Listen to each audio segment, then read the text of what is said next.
Kami, mahasiswa STAIA Subhanulaton Magelang, ingin memaparkan sedikit tentang sektor-sektor perekonomian Indonesia. Untuk memenuhi tugas perekonomian Indonesia yang akan dipaparkan oleh kami bertiga, sebelumnya kami akan memperkenalkan diri kita. Saya Ayu Loitsa, saya Lisa Lismawati, dan saya Destiana Safitri. Untuk mempersingkat waktu kita, langsung saja ke pembahasan. Yang pertama, kami akan mempresentasikan sedikit tentang apa itu perekonomian Indonesia. Perekonomian adalah sistem yang digunakan oleh suatu negara untuk mengatur dan mengalokasikan sumber daya, layanan, dan barang yang dimilikinya baik kepada individu maupun organisasi di negara tersebut. Sedangkan menurut Dumairi, ahli ekonomi yang satu ini menyatakan pendapatnya bahwa perekonomian merupakan suatu bentuk sistem yang berfungsi untuk mengatur serta menjamin kerjasama dalam bidang ekonomi dilakukan melalui hubungan antara manusia dan kelembagaan. Jadi dari dua pendapat tersebut dapat disimpulkan bahwa perekonomian Indonesia adalah sistem yang digunakan suatu negara untuk mengatur sumber daya, layanan, dan barang yang dimiliki negara serta yang mengatur untuk menjalin kerjasama dalam bidang ekonomi dilakukan antar individu atau kelompok, organisasi, atau kelembagaan di negara tersebut. Nah, sedangkan sektor perekonomian Indonesia dibagi menjadi 11. Yang pertama yaitu sektor pertanian. Sektor pertanian merupakan sektor yang mempunyai peranan strategis dalam struktur pembangunan perekonomian nasional. Nah, sektor pertanian meliputi subsektor tanaman bahan makanan, subsektor hortikultura, perikanan, peternakan, dan kehutanan. Sektor yang kedua yaitu sektor industri. Sektor industri merupakan komponen utama dalam pembangunan ekonomi nasional. Sektor ini tidak saja berpotensi mampu memberikan kontribusi ekonomi besar melalui nilai tambah, lapangan kerja, dan devisa, tetapi juga mampu memberikan kontribusi yang besar dalam transformasi struktural bangsa ke arah modernisasi. Dan yang ketiga yaitu sektor teknologi informasi dan komunikasi. Sektor TIK ini merupakan sektor ekonomi yang berkaitan dengan keterbukaan antar negara, terutama masyarakat ekonomi ASEAN termasuk Indonesia. Yang keempat yaitu sistem kesehatan. Sistem kesehatan adalah suatu jaringan penyedia pelayanan kesehatan dan orang-orang yang menggunakan pelayanan tersebut di setiap wilayah, serta negara dan organisasi yang melahirkan sumber daya tersebut dalam bentuk manusia maupun dalam bentuk material. Selanjutnya yaitu yang kelima, sektor perkebunan. Sektor perkebunan adalah segala kegiatan yang mengusahakan tanaman tertentu pada tanah atau media tumbuh lainnya dalam ekosistem yang sesuai, mengolah dan memasarkan barang dan jasa hasil tanaman tersebut dengan bantuan ilmu pengetahuan dan teknologi, permodalan, serta manajemen untuk mewujudkan kesejahteraan bagi pelaku.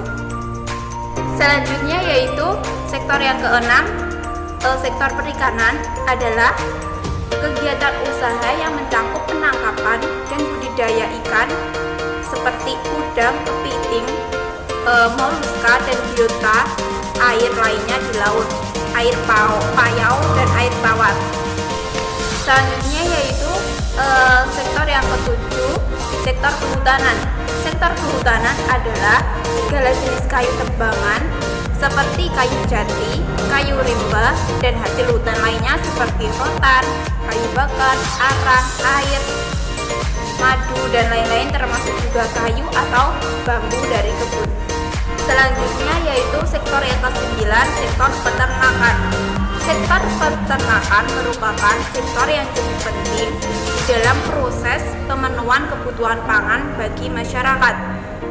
Nah, produk peternakan merupakan sumber protein hewani, misalnya hewan ternak sapi, khususnya sapi potong, merupakan salah satu sumber penghasilan protein hewani, yaitu berupa daging yang bernilai ekonomi. Dan yang ke-10 adalah sektor transportasi. Sektor transportasi adalah kegiatan-kegiatan yang berhubungan dengan transportasi untuk kebutuhan produksi, distribusi, dan konsumsi masyarakat. Oleh karena itu, pemerintah perlu mengedepankan pentingnya transportasi sebagai urat nadi perekonomian. Untuk yang terakhir adalah sektor migas.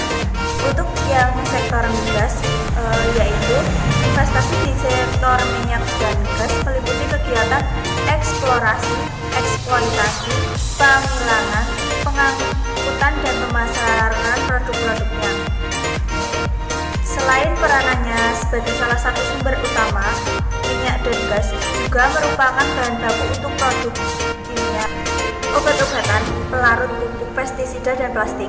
Sucovindo memfasilitasi industri minyak dan gas dengan jasa-jasa yang terkait dengan kegiatan dari hulu. Perusahaan minyak dan gas bumi atau migas membutuhkan investasi dalam jumlah yang tidak sedikit, teknologi tinggi, dan sumber daya manusia dengan kualifikasi tertentu. Oleh karena itu, untuk mengelola usaha migas diperlukan pengetahuan tentang kegiatan sektor hulu atau eksplorasi dan produksi, kegiatan sektor hilir, pengelolaan transportasi dan distribusi, serta dinamika pengusahaan migas. Untuk industri minyak dan gas atau migas secara umum melakukan 5 tahapan kegiatan, yaitu eksplorasi, produksi, pengelolaan, transportasi, dan pemasaran. 5 kegiatan pokok ini dapat dibagi menjadi 2 kategori, yaitu kategori hulur dan kegiatan hilir. Kegiatan usaha hulu migas adalah kegiatan eksplorasi dan produksi, sedangkan kegiatan usaha hilir adalah pengolahan, transportasi, dan pemasaran. Kegiatan industri hulu migas terdiri atas kegiatan eksplorasi dan produksi. Eksplorasi yang meliputi studi geologi, studi geofisika, survei seismik, dan pengeboran. Eksplorasi adalah tahap awal dari seluruh kegiatan usaha hulu migas. Kegiatan ini bertujuan mencari cadangan baru. Jika ditemukan cadangan yang ekonomis untuk dikembangkan, kegiatan eksplorasi akan dilanjutkan dengan kegiatan produksi. Kegiatan produksi adalah mengangkat migas ke permukaan bumi. Aliran migas akan masuk ke dalam sumur, lalu dinaikkan ke permukaan melalui tubing atau pipa salur yang dipasang tegak lurus. Pada sumur yang baru berproduksi, proses pengangkatan ini dapat memanfaatkan tekanan alami tanpa alat bantu. Namun bila tekanan formasi tidak mampu memompa migas ke permukaan, maka dibutuhkan metode pengangkatan buatan. Migas yang telah diangkat akan dialirkan menuju separator atau alat pemisah minyak, gas, dan air melalui pipa salur. Separator akan memisahkan minyak atau liquid dan gas. Liquid selanjutnya akan dialirkan menuju tangki pengumpulan, sedangkan gas akan dialirkan melalui pipa untuk selanjutnya dimanfaatkan atau dibakar tergantung pada volume, harga, dan jarak ke konsumen gas. Contoh kasus pada sektor migas pada saat ini yaitu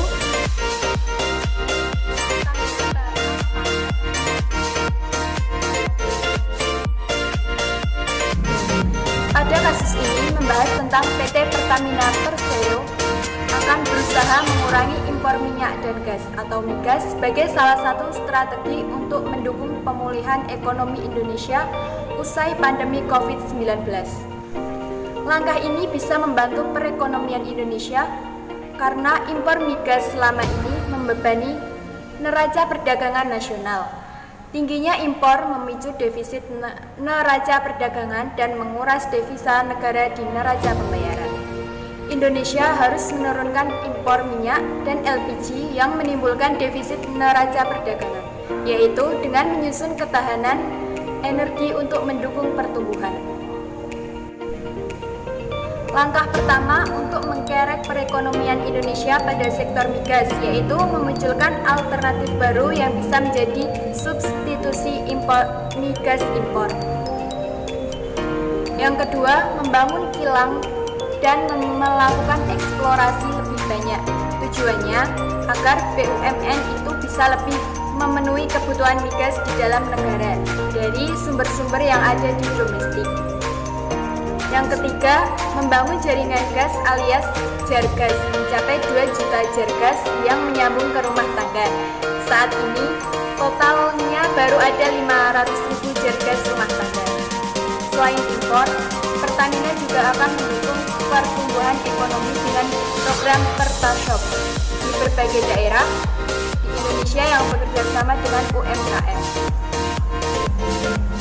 Dikutip dari laman resmi Kemitraan Pertamina, ada 2 skema bisnis: membuka usaha Pertashop atau SPBU milik Pertamina, yakni skema CODO dengan biaya investasi dan biaya operasional seluruhnya ditanggung mitra.